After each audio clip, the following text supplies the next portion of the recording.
আজকে আপনাদের সাথে তেল ছাড়া ঝোল রান্না করে দেখাবো। তেল ছাড়া ঝোল রান্না করার জন্য মুরগির মাংস সিদ্ধ করতে বসিয়ে দিয়েছি। আদা রসুন বাটা দিয়েছি, সাথে দিয়েছি কিছু আস্ত আদা। মাংসগুলো সিদ্ধ হয়ে যাওয়ার পরে চিকেনের যে সিদ্ধ করা পানি সেগুলো আমি একটি ছাঁকনির সাহায্যে ছেঁকে নিয়েছি। আর মাংসগুলো ছোট ছোট করে টুকরো করে নিয়েছি।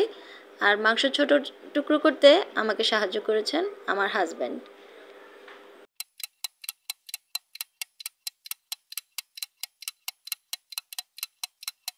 মেহমান আসবেন, খুব তাড়াহুড়ো করছিলাম, তাই হাতে হাতে সবাই একটু সাহায্য করে দিয়েছে। এরই মাঝে আমি রেডি করে নিচ্ছি 3টি ডিমের কুসুম। হ্যাঁ, শুধুমাত্র কুসুম নিচ্ছি এখানে, ডিমের সাদা অংশটি নেব না, শুধুমাত্র কুসুম ব্যবহার করব। এতক্ষণে নিশ্চয়ই আপনারা বুঝতে পেরেছেন আমি কি তৈরি করতে যাচ্ছি। আমি আজকে স্যুপ তৈরি করব একদম ঘরোয়াভাবে, ঘরোয়া উপকরণ দিয়ে। আমার হাতের কাছে যাই ছিল তা দিয়ে স্যুপ তৈরি করছি। হঠাৎ করে মনে হলো মেহমানদেরকে আজকে স্যুপ দিয়ে আপ্যায়ন করব। কুসুমগুলোর সাথে এখন নিয়ে নিয়েছি টমেটো কেচাপ, চিনি, পরিমাণ মতো লবণ এবং শুকনো মরিচ। শুকনো মরিচের বিচিগুলো ফেলে দিয়েছি, শুধুমাত্র শুকনো মরিচের অংশটুকু নিয়েছি।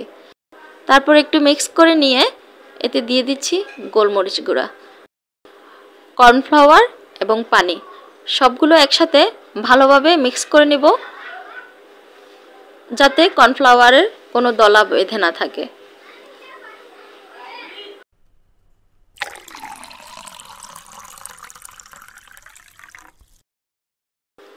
মাংস সিদ্ধ করা সে পানিতে মিশিয়ে দিয়েছি সবগুলো একসাথে, দিয়ে চুলার জালটা ধরিয়ে দিয়েছি।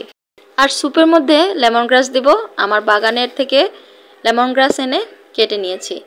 এই তো সবগুলো একসাথে ভালোভাবে ফুটে যাওয়ার পরে এতে দিয়ে দিব লেমন গ্রাস এবং মাংস সিদ্ধ করা ছোট মাংসের টুকরোগুলো দিয়ে দিব। আমার হাতের কাছে চিংড়ি মাছ ছিল না, চিংড়ি মাছ দিলে স্যুপটি খেতে আরও দারুণ হয়। হাতের কাছে ঘরোয়া উপকরণ দিয়ে এভাবে বাসায় তৈরি বানানো স্যুপ খেতে অনেক মজার। রেস্টুরেন্টের থেকে কোনো অংশেই কম নয়, বরং 100 গুণ স্বাস্থ্যকর। একটু চেক করে নিলাম টক মিষ্টি ঝাল সব কিছু ঠিক আছে কিনা। শীতকালে অথবা বৃষ্টিময় সন্ধ্যায় এভাবে গরম গরম স্যুপ খেতে কিন্তু দারুণ লাগে।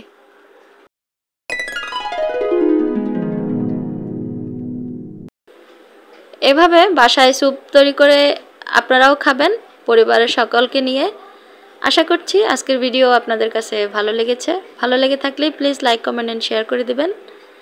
ফেসবুক থেকে যারা দেখছেন চ্যানেলটি ফলো করে দিবেন। ইউটিউব থেকে যারা দেখছেন প্লিজ চ্যানেলটি সাবস্ক্রাইব করে দিবেন। আজকে এ পর্যন্তই। সবাই ভালো খান। আল্লাহ সবাইকে সুস্থ রাখুন। আসসালামু আলাইকুম। আল্লাহ হাফেজ।